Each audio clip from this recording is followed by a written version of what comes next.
Hi, thank you. My name is Don, and I'm going to start off with a question, asking you a question.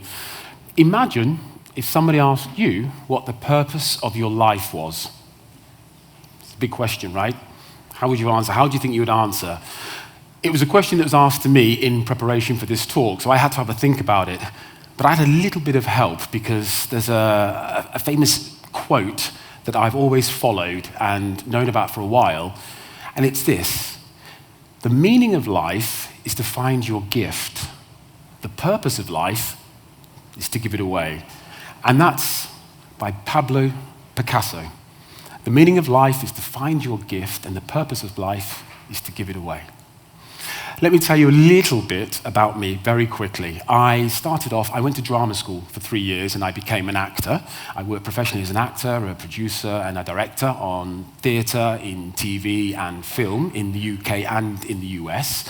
And then I did some other businesses. Some were successful, some failed. That was fine. And 2.5 years ago, I found myself here in Krakow. I came for personal reasons as opposed to professional reasons. So being here in Krakow, I thought, what can I do? What am I going to do? So I looked around and I wondered how I could fit in and what skills I could use, what skills I had I could contribute to life here in Krakow. And so I looked around and I came up with 2 options. The first was theatre. I have a great passion for theatre, and I'll speak about that a little bit later. The second was workshops. In fact, it was working with young people. I love working with young people, and I have a passion. So I had 2 passions, theatre and workshops, and that's what I decided to do.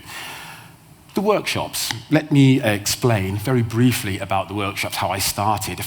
15 years ago in London, my production company we were asked to do a promotional film for a business that went into schools to 14 to 19-year-old students, delivering business and enterprise style workshops. And so for my research, I went into and I followed them. And I was shocked.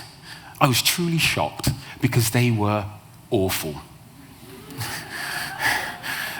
They were dreadful. I saw the students, these bright students, thoroughly disengaged.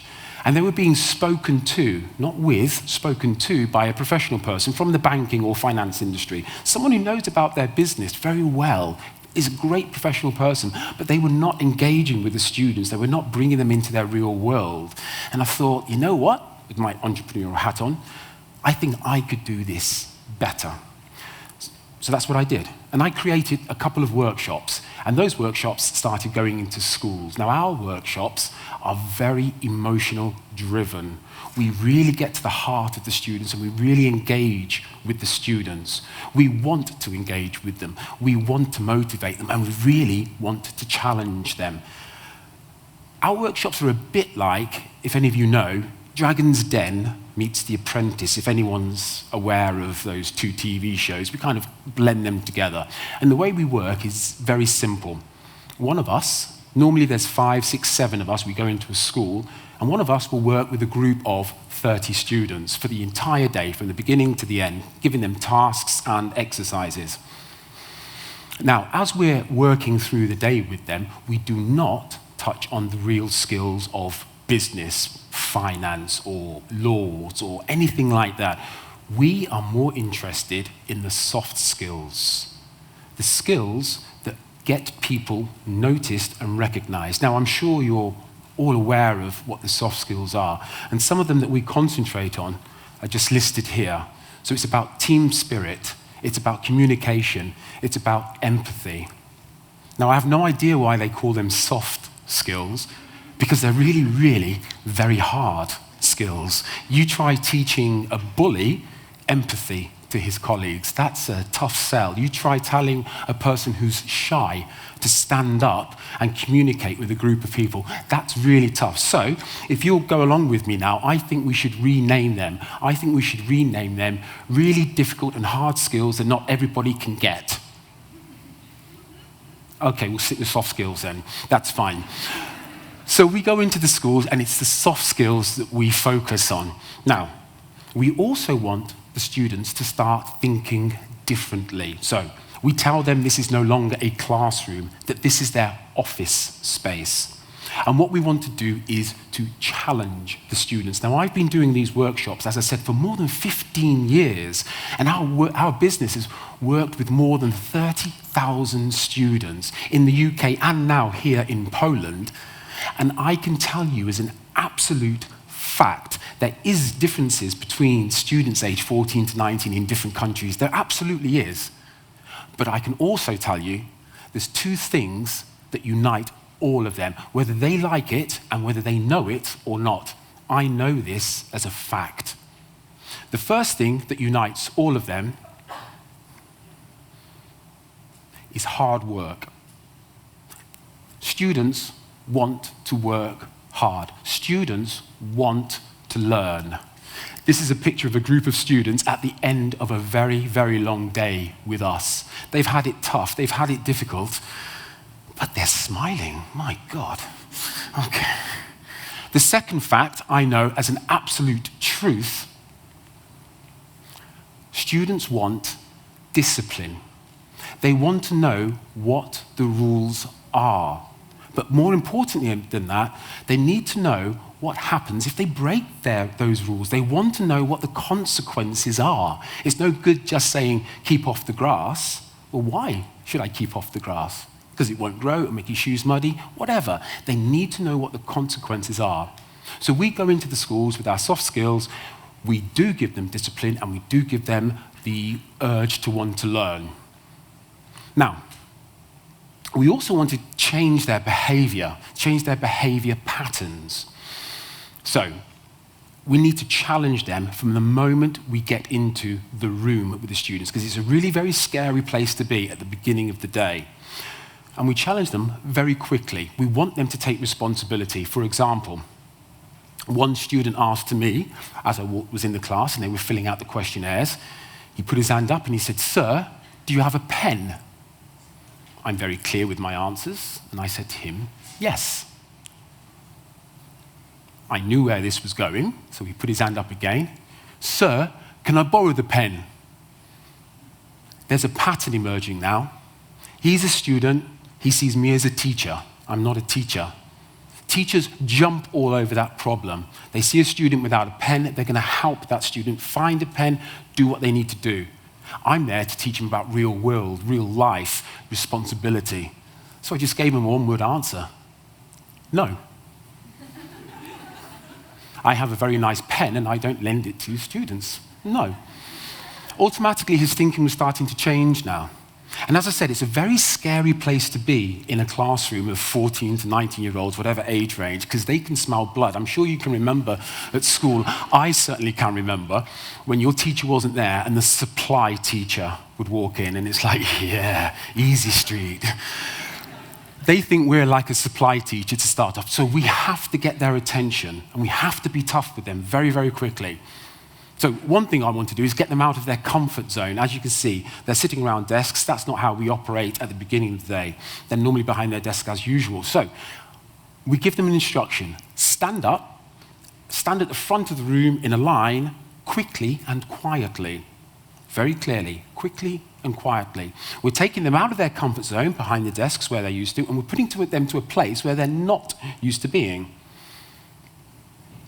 So one workshop, it was a girls' school, really tough girls' school in Islington, which is North London.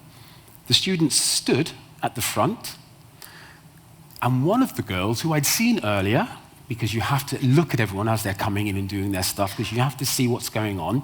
She was talkative, let's say. She stood at the end of the line, and she went,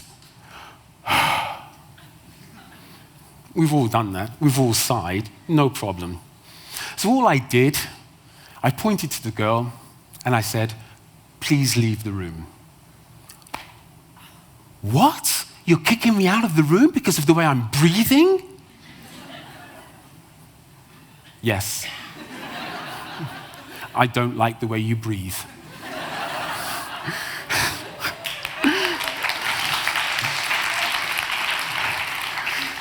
So she left the room. Think of what the other student, they're thinking, "What? He doesn't like the way we breathe? Oh my God." It was fine. Now I knew the way our workshops are geared, I spoke to them for a few more minutes, and I stepped outside, so I knew that I could speak to her. And that's very important, because that's where the magic happens, I think, on one-to-one or working with a small group of people. For me, that's where the magic, I get to be emotionally engaged with the students. So I asked her, I needed to get to know her quickly. I asked her, what do you want to do in life? What job do you want to do? And she said she wanted to be a pilot, which was great. She could have said anything, and I would have used that against her, sorry.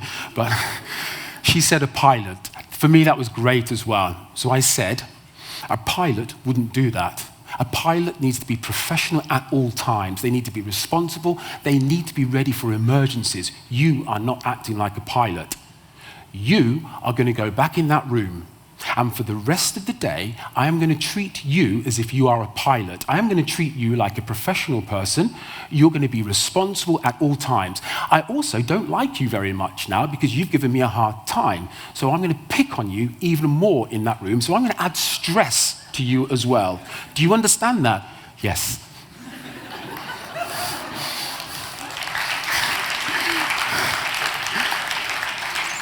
So she went back into the room, and she was just absolutely beautiful. She took control. She did everything. She took control of the groups that she was with. She led it through beautifully. Now, she was a troublemaker. The teachers had labeled her a troublemaker, talkative, argumentative. She lived up to that. It's her fault as well. She lived up to that. She put that blanket, that label around her, and she said, yes, that's who I am. All I did is when I spoke to her outside, I gave her a new label.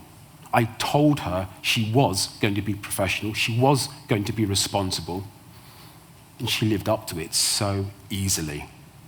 So that was great, having that kind of influence. That's why I love doing our workshops. That's why I love getting emotionally involved. But it also enables the students to be one way, and it enables the teachers as well to see the students another way. Again, doing a workshop, we split them into groups of 6. Those 6 become a company. They all have a job label. In a school, working with 5 companies, the teacher saw how they were working. The teacher knows the students very well. And mid-morning break, they've got the 5 companies. Mid-morning break, the teacher comes to me and she said to me, I know which group is going to win. Wow, I thought, great.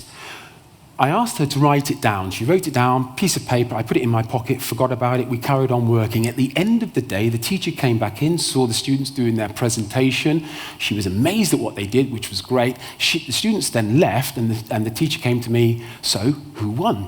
So we got out a piece of paper, and the 5 companies that she had listed were in the correct order of what she had listed, but in reverse. So the students that she knew were talkative, argumentative, disruptive, whatever, those were the ones that rose to the top that day and that were brilliant. That's why I love doing these workshops, because it can change everyone's thinking. There's such an emotional value of being involved with the students to do this. I did a workshop a few weeks ago here in Poland, here in Krakow even, at school number 2. And again, they were just brilliant. I received an email after the workshop from one of the students, and it was from a chap called Kamil. I love the heading. Can you see the heading there? Kamil, the ambitious guy from the workshop. It's true. He is an ambitious guy. He was brilliant. But it's the final line I'd like you to say, and that's what's important to me. That might be funny, but whenever I meet you, yeah, we met only 2 times, ha ha, I go back to home with a huge dose of motivation. And that's what our workshops can do. We emotionally engage with the students, and we can get them to be someone else they want to be, the person they really want to be, and that's so much pleasure. Let me talk very quickly about the theatre company. So 2.5 years ago I arrived. About a year and a half, I wanted to go and see some theatre. There was no theatre for me to go and see because I only speak English. So I thought, hey, let's start a theatre company, because that's what people do, right? So I started a theatre company called the Krakow King's Players, and we perform only in English. And theatre has the same connection for me as workshops do. We get to engage with our audience very much. The first play we did, for example, is called A Date to Remember. It's a very challenging play, it's a drama, and it deals with issues of loss, but more importantly, it deals with issues of suicide.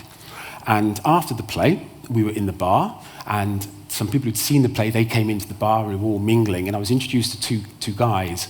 And one of them said that he had booked the play without realizing what the play was about. So when it started, and very quickly it became apparent it was about suicide, he thought, oh no. Because the friend he had brought with him, his brother had committed suicide 2 years earlier. So it was very uncomfortable for him. But the friend said how wonderful it had been, what a great experience, because he'd gone through this terrible and traumatic time, and he'd been able to sit in the dark and watch these actors portray emotions that he probably felt himself, that he couldn't always show himself, and people didn't understand. So it really resonated with him, and thankfully it was a very positive, maybe cathartic experience for him. That's why I love theatre, because it can engage on so many levels. We also do a play called Tram 2311 we're performing actually this weekend, and that's a great play. People die, they get transported on a tram at 2311, you kind of get the picture. But again, it resonates with the audience because it gives the audience the ability to see what happens when they die. And it gives the audience the ability right now to make those changes, to do things like tell their partner, I loved you, to engage with friends they haven't engaged with for a while. That's what happens when they see this play, and it's a great play. And I love theatre very much for these reasons, that again, that can connect on an emotional level. It can have an emotional impact on what's going on. But being inspired to make an emotional impact isn't easy because you have choices. Maybe you have hurdles in front of you. And so I'd like to share with you a trick that I use to help me overcome some choices. And it's a very simple trick. That guy there is a deathbed, and that's me on my deathbed, surrounded by friends. Thank you. And on my deathbed, this is what I do. I fast forward my life. When I have a choice to make, I fast forward my life to my deathbed. And when I'm on my deathbed, I'm thinking, regret. Would I have regretted doing that or not doing that? And that helps me understand whether I should be doing something or whether I should not be doing something. It helps me look back in time, if you want, and know, do it, don't do it, because regret can be terrible. And the final message I want to leave to you lovely people here at TEDxKazimierz is this: whatever inspires you, whatever you feel you want to do it, and think about the emotional impact, not only on other people, but think about the emotional impact on you. How does it make you feel? Because feelings are real, feelings are tangible. They're not just life isn't about numbers and assets and material wealth, it's about your feelings right here and right now. So, to go back to Mr. Picasso, please, when you find your gift, do the best thing you can absolutely do and give that gift away. Thank you very much.